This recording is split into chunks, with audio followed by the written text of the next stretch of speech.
Hey, Rachit, excited to have you on the show. As someone who is a Bootstrap founder, as someone who has been acquired, and as someone who is now a proud dad, I'm happy to hear your journey and what it has for all of us. Thanks for having me, Jeremy. I think we have a lot of common friends that have been asking us to speak, and I'm glad the moment's finally here. Amazing. So, Rachit, for those who don't know you yet, how would you introduce yourself professionally? My name is Rachit, and I founded a company in Singapore called Happy Marketer, which is in the marketing world, doing marketing services, especially on MarTech and analytics and data in Southeast Asia. And then I ran that company for about 15 years before we sold it to one of the large groups in our industry called Dentsu. And now I actually took up a job in the acquiring company, and that's kind of the professional history. Amazing. And why did you found Happy Marketer? It was a very happy accident. Actually, the company I wanted to found was called Rachit Dayal Communications. That was a cool thing then, name the company after you. I'd read Ogilvy's book, and McKinsey seemed cool. And the reality after a few years was I wanted to bring on business partners and employees, and nobody wants to work for a company with someone else's name on the door. So we found the cool name, Happy Marketer, and the original mission was actually not marketing. One of our common friends and I, we dabbled in the world of NLP and hypnosis, and I was into meditation. And so my goal was to build a company that focused on happiness for marketers and salespeople and entrepreneurs and businesses. And then after we ran a few workshops, it turned out all the questions were about growth and marketing and this thing called Google and this MySpace, which turned into Facebook. And so we just dived into it. That's what the market wants. And so we got started in Happy Marketer. What was it like to build it right out of university? It was great. I was burdened with nothing. And I'd heard somebody a little bit through my journey that said, it's very hard to be an entrepreneur. You'll struggle financially. But I don't know any entrepreneur that's been in business for 20 years and is poor. So in my head, there was kind of a timeline. Okay, if I just survive long enough, it's going to be fine. We'll figure it out. And so my mental rule was I need Maggie noodles, I need some eggs, I need some vegetables, and I can survive. If I can do that for 10 years, I'm sure I'm going to figure it out. And so out of university, one of the benefits was I didn't know any better and I could just survive on a very low cost base. No great desires, no plan for vacations, no family to support. And so that part was great. What was not so great was, you don't really know anything about the industry, so there's no contacts to lean on. There's all the knowledge that you get is books I could pick up off Amazon. And so there was a lot of stumbling around, which is a plus and a minus. It's frustrating when you end the day without a sale or revenue or a project deliverable. But it's joyful when 4 days later it's something you try works out and then you feel like, okay, I'm going to build my own playbook. This might actually work. It's crazy because being a student founder is the hottest thing, right? And I mean, they always say like what they say is like the coolest thing is to be a graduate. The cooler thing is to be a dropout, right? And of course, there's a lot of folks who are always making the decision. How would you think about being a founder while a student? Hmm. I think I'd support those folks. I mean, in my experience has been that I'm not really building a business. I'm building a better version of myself for the first few years and then 5 years and then 10 years and 15 and now 20 years. And so if you look at entrepreneurship as that, as a project to build a better version of a founder or entrepreneur for yourself, I think the earlier the better. I've met some people that dabbled in businesses in high school or in the start of university. And of course, they look silly and they're embarrassed of the version of themselves from back then. But now I look at them now and they've got a decade head start on everyone else. So I think I'd be all for it. And why university? Why not high school? Why not even younger? Why not the lemonade stand? Go for it. Yeah, and how about dropping out? That's a little bit more difficult, particularly as most of the listeners here are Asian or have Asian connections, and you know, parents and grandparents, and I'm sure many people like me had no business in their family. My dad is an engineer, my mom's a teacher, and so the whole world of business is an alien murky, troubling place where you don't want your kids to go. And I think there's something good about maybe respecting that value.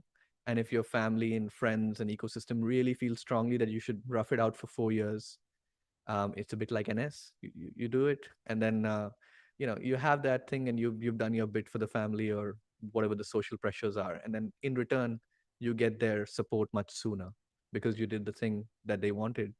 When you do want to take the leap, you'll remind them, and they'll say, "Yeah, okay, fine, I'll support you." Ooh, interesting. This is the first time I've ever heard, someone mention the implicit social contract, all right, as the reason to continue, university versus like a more like economic perspective or career perspective. And I think there's a lot of truth there, which is that, you know, it's not necessarily a binary trade-off between school and being a founder. And if you can finish school and continue being a founder on the side and ramp it up like the way you did, it's a nice way to also discharge those obligations to your family and community. Um, and so there you are, and one of the interesting parts is that, people often say, get a job first, right? Because they're worried that if you are first time founder, where everyone's kind of an amateur, including myself, as a first time founder, but you're also very young, then you tend to get screwed, right, in the business world, or cheated, or taken advantage of, etc. So how do you think about that? Yeah, I didn't do it. I resisted the pressure, and it did lead to some fractures, maybe in dealing with my parents or my friends and family, because they were all looking out for me. And in the world construct that they knew, a job is a safety net. In a bad climate, it might take you a few months to find a job. In a good climate, you could get one easily, but at least you can find something and pay the bills. And in my case, I took the leap and I said, no, I won't do it. Um, it's a difficult one, but I would say for most people, if you feel that urge and you've taken little brave decisions before that point, you can take the leap, but just know the cost. The cost of that is you probably can't really support your family for the next 5 to 10 years. It's going to take that time to get the financial stability. The cost of that is you'll be a little bit alienated in your early 20s, where maybe your friends and your family and you want to go on trips and you want to do things together. You may not have the bandwidth or money or time for all of that. But as they say, nothing worth having comes easy. If you can pay that cost right out of uni in your early or late 20s, the benefits of that, from me and other entrepreneurs who've been through that, are immense in our 30s and 40s and 50s. We we gain disproportionately because we got a few years head start into that venture. Oof, little brave decisions early. What were those for you? I think the first one for me was deciding to come to Singapore. So I'm originally from India, and like I said, engineer, teacher, education, and studying hard was the kind of thing that was uh, touted. And in my social circle, in my school, if you're really smart, you either went to one of the top universities in India or you went to the US, and you kind of set yourself up almost as a next home. And for me, the weird thing is, I had come to vacation to Singapore 2 years before that. And it's weird because this year, Matrix 4 is coming out. That year was 1999, and Matrix 1 was in theaters. And I sneaked away from my parents and I went to Shaw in Orchard, and I saw that movie. And that few hours of escaping from my family, going to a theater, you know, enjoying and walking around afterwards, that sense of freedom was so strong that something got in me, and I said, okay, I'm going to go back to Singapore. There's something there. I don't know what it is. Maybe it doesn't quite have the well-defined American dream that you talk about the US, but I think there's something in there for me, and I felt at home. So, starting from there, little decisions, maybe picking slightly different courses in uni. For me, I really got intrigued by some entrepreneurship classes and some film history classes. Later on, I got interested in NLP and hypnosis. So I think for anybody who's listening, if there's some stuff that you've done that makes you weird in your group, or maybe you want to do, I think those little decisions about what you learn, what you invest in, the person you become, those will amp up. And they over time they'll give you the courage and muscle and aptitude to take the big leap. Amazing. And one interesting thing uh, is, of course, the fact that the Matrix was part of your decision to Singapore. I think that's hilarious, and I guess Neo the One is Keanu Reeves is responsible for this. Uh, happy migration, I guess. I gotta tweet him. I'm sure this we can they can use that in the movie marketing now. Help Rachit move to Singapore. Right, okay. And one interesting thing, of course, is that there you are, and you move to Singapore, and you build Happy Marketer of university. And what's interesting, of course, is that you built it out over the years, and you bootstrapped that, without raising venture capital. Of course, you started this company before much venture capital was available in the scene. So tell us more about what is it like bootstrapping. Yeah, I think, like a lot of founders, I come from a middle class background and I didn't really know the rules of business. And in my early years, I got some pretty rude shocks in business. Like, why is the validation of a business idea the fact that they could raise a funding round? Because I could see, my friends and colleagues who pursued this path, they were getting fame and fortune and recognition from the profs and the university when they managed to raise a funding round. And I was maybe 6 months in making revenue and, you know, profits if I continued eating Maggie for a while. But there was no glory in that. And so I think for me, like, on a personal basis, I would not borrow money. And I would just live in the means that I have. And that's the middle class thinking. Like, don't buy that toy. If you can only afford to buy it once a year, you buy it once a year and you live with it. And I felt like that's the value I brought to my business in the beginning. If I'm not super confident that I can be profitable or be valued properly or return the money I'm borrowing from someone, I don't want to do it. How am I going to look that person in the face? And like you said, there wasn't that much funding available at that point in time. So I would literally have to go in and make promises to those VCs and investors and say, I'm going to, you know, make that money back for you. We'll do something with it. So for me, it was sort of a value thing, which if I can't make this business work conceptually, it's not the right time to raise money. Um, and the challenge at that point was many businesses that were deserving and needed money to scale, maybe product businesses, maybe platform businesses, the funding wasn't available for them then. Now it's the opposite. Those businesses that deserve it can have access to funding. You do 10 meetings, you can raise your round. But even the ones that don't need it, I see services businesses which are very people heavy. I see many other businesses where the founders don't really seem to have the confidence of how they're going to make money, make revenue, increase the valuation. It's swinging to a place where a lot of the businesses that shouldn't be funded are getting funded. And we're not alone in that in Singapore or Southeast Asia. I mean, of course, there are bubbles that exist all over the world and it blows up and it comes down and so on. But I do think for me, no funding was a good decision. It forced me to learn core business and profitability and cash flow and surviving within our means and finding other ways to compensate employees than fake shares, and worked out well for me. Let's talk about that, right? So there you are, you bootstrap that, and like you said, you're looking at all these headlines of people raising money, and you're like, oh, what is this? And you shake your cane at them and say, in the good old days, we used to bootstrap because there was no venture capital at all.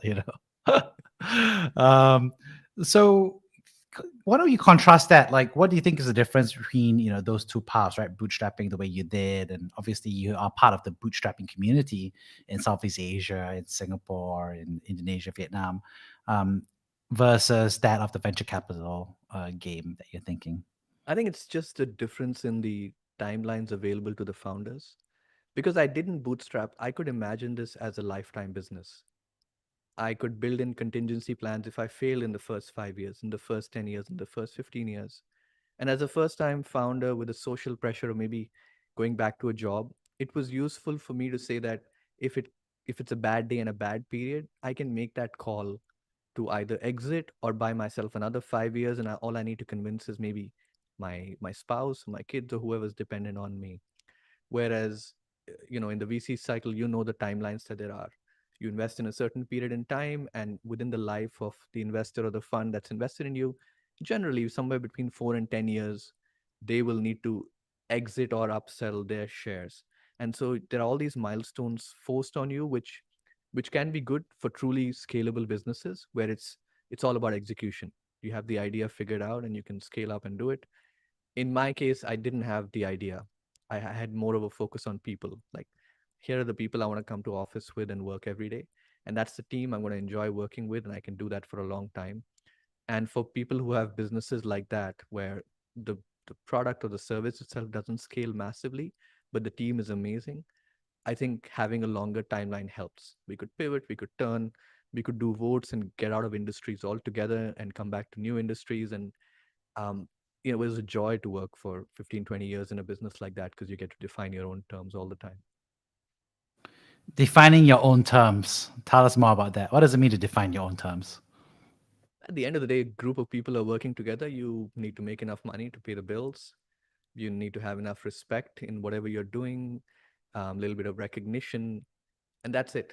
But let's say there's a mid-sized business which is funded very well. You've got series of angels and early stage and mid-stage and late-stage investors who have their own agendas. And apart from the commercial realities of building something, selling something, retaining those customers, there's that whole other side to manage. And of course, that's going to require much more firepower and brain power. And that firepower, brain power could be focused on customers. It could be focused on the market need. Larger companies have it even worse. Now we've been acquired by a large company, and the pressures of hitting the numbers each week, each fortnight, each month, for retail investors is a whole different ball game. So for me, I think the joy comes from building things, selling it to customers and retaining them and keeping them happy and getting referrals and things. And if I've managed to find a few people that I gel with in this market where talent is so rare, I want to use 100% of that on customers and not have any part of our day that's distracted by non-customers or non-product. And that's for me. I'm a single tasker, and that worked well for me. Eh, Some people are way better at it, and they can manage multiple stakeholders, and that's the cue for them to go all in on funding. So what's interesting is that, Happy Marketer was acquired, right? And so there you are, building it out on your own terms, and now you've been acquired. So it's not so much on your own terms now, as you just mentioned as well. So Yeah. what was that transition like? What was that decision? Yeah, that was a bit of a leap. Like I've said, I expected to do this forever, I guess. There are people who've done that. But when the moment came, some of my business partners and some well wishers nudged me and pushed me and said, you should consider this. You've gotten some people who come to the table and who ask. And I'm sure if you put the word out, you will get more people who are interested. And you should at least try to play this game. And it was a very good nudge for me because I was also getting stale in my game. 15 years of doing the same thing. I needed to build new skills. And so this skill of speaking to potential acquirers and mergers and learning about valuations and roadmaps and the financial and legal side of things, which we didn't have to deal that much with, those were great cues. And I love that 2 to 3 year journey of acquisition. We grew our business in that time 4x in those 2 years which we were acquired, because suddenly I could see what the world wanted, and that coincided with what customers wanted. So overall, I would say that whole acquisition path was fantastic. I'm glad I took the pressure, and me and the partners and the employees kind of took it upon ourselves. You are right. Now, as part of a larger firm, the learning is not everything is on my own terms. So there are some markets, some parts of our business, some products and services which are still run by us. And those obviously we know very well because we built here. But then some parts of businesses, particularly financial, are alien to us. Budgeting and then planning and resourcing, and so all of those things are a little bit of a struggle. The silver lining is they acquired us because they thought the way we do business is good for the group. And so they pull us into all of those places. They give us a seat on the table, sometimes the seat at the head of the table. For example, Happy Marketer was very well known for its culture. We won a lot of awards. We had great retention rates and very happy employees. And so they use our team to define what the group priorities should be, how they should run things. We were very profitable, and they like that about us. And overall, this industry is not. So when it comes to business planning or services planning, they pull us in. So for me, I'm still enjoying that bit. I'm getting to apply some of the lessons I learned in a $10 million business on maybe a $1 billion practice, and see if they actually work out. And so far so good. I'm enjoying the people I work with. I don't get to control everything, but at least I have a seat on the table and a voice. Interesting. What advice would you have for people who are thinking about selling, right? How should they think about it? How should they be preparing themselves for that overall process? As someone who's also gone through the same process of being quiet and joining a large organization. So I Yeah. wanted to hear that from you. I'm sure anybody who's sold will have the same sort of 5, 7 points. So I might be repeating some of your other No. guests. But I guess the first rule of the game is you don't have to sell. You want to be selling when your business is in a place that it doesn't need to be sold. And so if you're not in that place, if you're in a crisis and you need money, or you need to get out of the business, or the team is burnt out, the core problem is something else. And if you try to sell at that stage, it's going to be a distress sale, not a very pleasant process. You might not even get money out of it for you and your investors. So use your limited energy to try to fix one or two of the core problems, whether it's the team problem or the product problem. um, Focusing on the sale at that point might be counterintuitive. I knew it was for us when we considered at various points in time. So that'd be the first thing, which is try to sell when you don't have to sell. Like if this sale had fallen through, and many sales fall through, we got lucky with the first company that we engaged with and the first time. But I have friends who went through the process for 10 years, 3 or 4 different cycles of getting onto the table and getting to the boardroom, and some negotiations breaking down, or market conditions changing, or one of the parties losing a key client or a key product or a IP infringement. There are a lot of situations that can throw an acquisition off, and it Murphy's law, it probably will happen. So you got to make sure you're never out of the customer game. So if the sale falls through, the business should not go down a cliff. And in our case, what happened was my business partners took over effectively as MD and CEO and chief client officer and CFO, and I could focus completely on the sale, which meant that if this deal fell through, our business would still have been in a very good position. And I'm very fortunate. I think that happened with us. But um, yeah, that'd be my primary advice, which is you don't have to sell, and this sale probably could fail. So make sure you're okay, even if it doesn't happen, and there's a solid path thereafter. And I guess the third thing, for the founding team, this is an emotional decision. It might be freedom, or it might be liquidation, or it might be validation. For the acquiring company, it's almost always a financial decision. Somewhere they're borrowing money from someone else and explaining that if we buy this business, it's going to fill this gap, or it's going to add this much profit or revenue, and we will have these financial projections thereafter.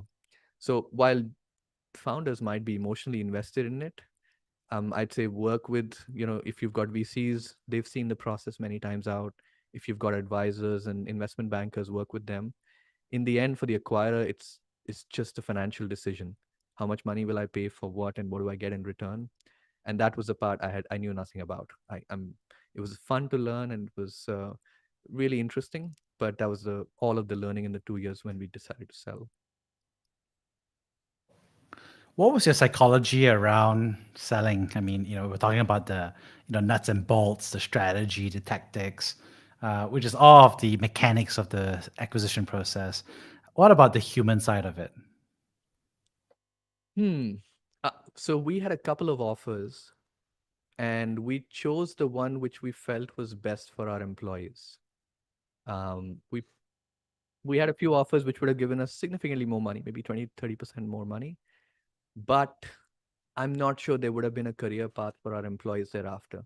We would probably just stay a little shuttered office in River Valley, Singapore, where we were.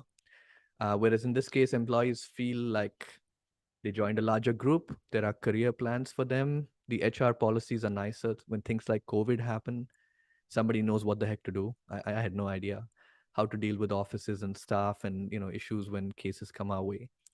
So uh, I think we chose to prioritize the team, which for the founders we could do because we didn't have investors.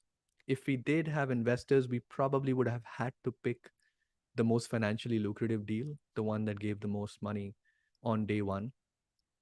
So for founders who are kind of uh, dealing with this, the human side of it is a business is just a collection of people, and it's your people, your tribe, your employees. So do what you can to protect them, their stock options, their incentives, their job security, their titles, if they decide to leave at some point.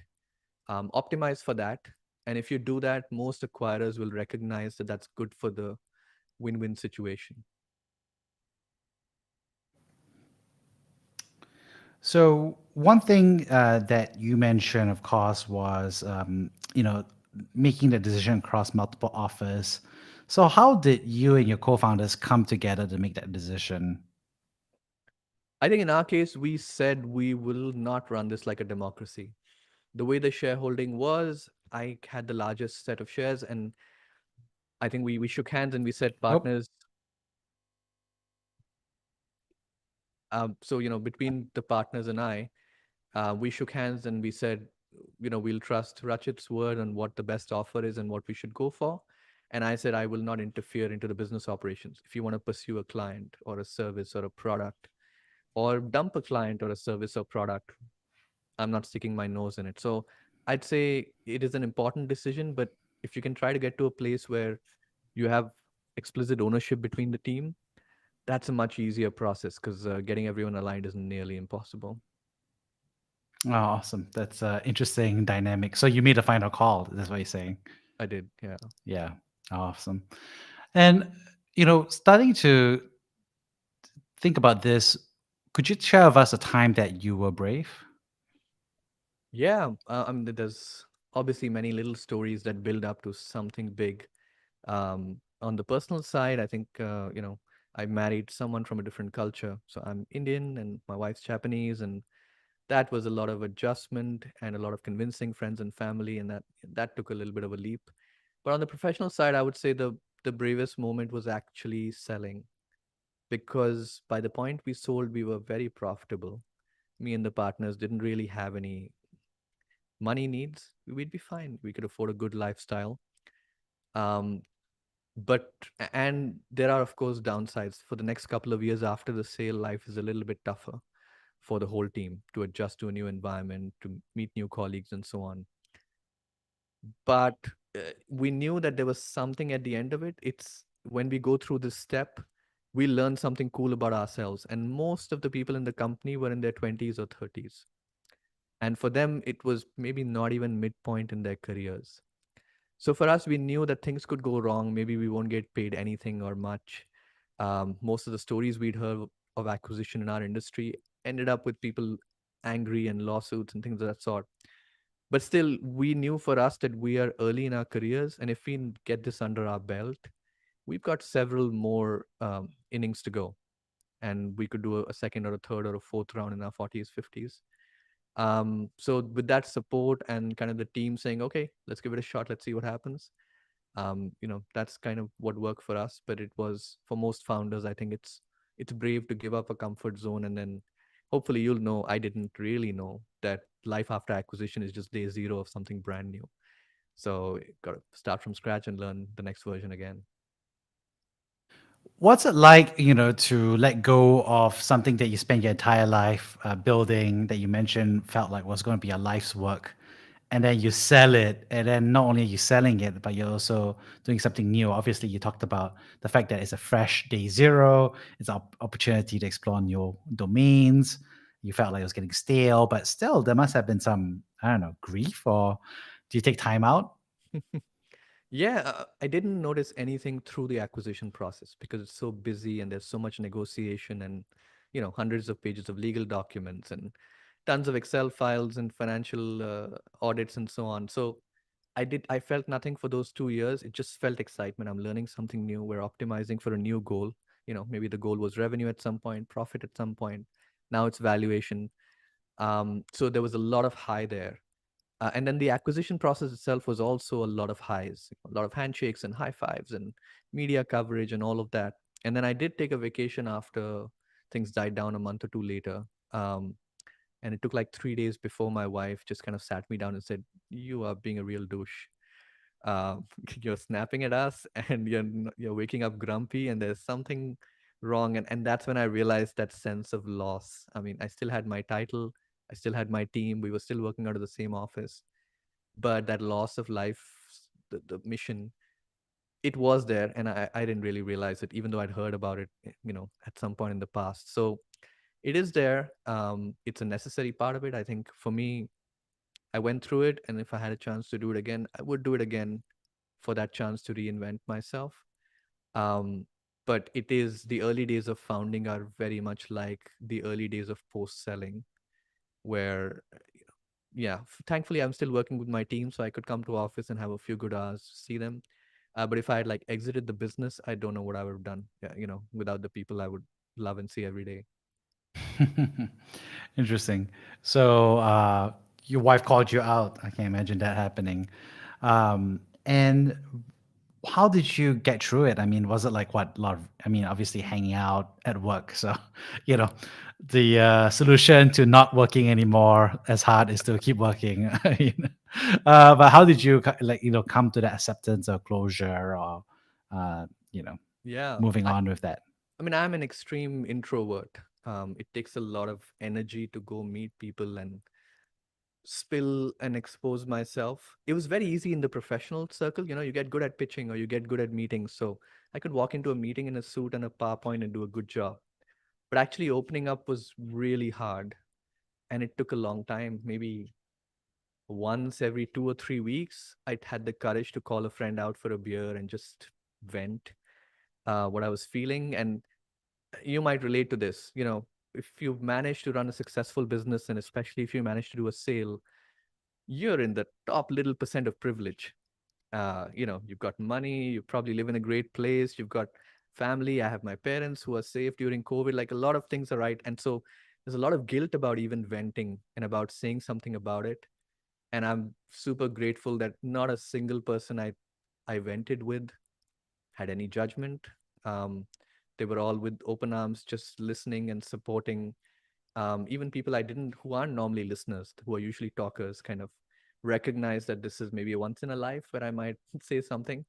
So, what is it? Today or yesterday was Suicide Prevention Day. I think step one is just say it, or if you can't say it, type it, or if you can't type it, think it. Like, at least just getting the frustration out of your head into some sort of structure. That's what the process was for me, and it took a few years. Yeah, I think saying it is and asking for help is such a key part. And I think what's interesting is also what you just shared, which is that it took you time to even realize it. That you did feel some grief over this, right? Which is understandable. It's a new chapter. And of course, you had all the logical reasons, the financial reasons, and you did everything you could to be a good steward of the process, and still you can still feel, you know, lost, right? Because it's an old chapter, an old season, and now it's a new chapter and a new season. Um, when you think about all of that, how would you advise other people to process that or come to realization or get comfortable with it being part of the process? So the day before we were to go into the lawyer's office and sign all the documents, my dad sent me an email to me and my partners, and he said, "You might be feeling like heroes right now, um, but just remember that there were two main shareholders at that point. Both of you had loving families. You had moms who were interested in the arts. You had dads who were professionals and engineers. You had, you didn't have, you didn't struggle for food. You went to decent schools, and more critically, in your entire lifetimes, you saw us, your parents, have the hope of a better life. If you take 5 year snapshots, your families did better, you had more things. And so your success, even though you may have started with zero money or contacts, it was already on that trajectory of life is going to be hopeful and good. And so I would say for anybody else, just maybe recognize the privileges in your life. Because in the moment, we tend to forget everything that went right and everything that has come together, because the pain of the one thing that uh, is sharp, hurts us a lot. And yeah, once you do that and you zoom out, I think we realize that 95% of life is amazing, and 5% hurts a lot, but it's like stubbing your toe. It's going to hurt a lot for a little while, and then the next morning when you wake up, or maybe the next month when you wake up, that stub will be gone and you'll still remember everything else is going fine. And then a few more months later, you'll finally get to realize the potential of your new life, the money, the skills you learned along the way of building, growing, and if you manage to selling, they're insane. The point of view that you get to learn from going through this process, I am 10 times the person that I was before that process. So there's a little bit of pain in that process, just like there is for athletes, just like there is for anybody who achieves something good. But there's no you would not trade it in, and I would not trade it in. I'm glad I had the chance to leap.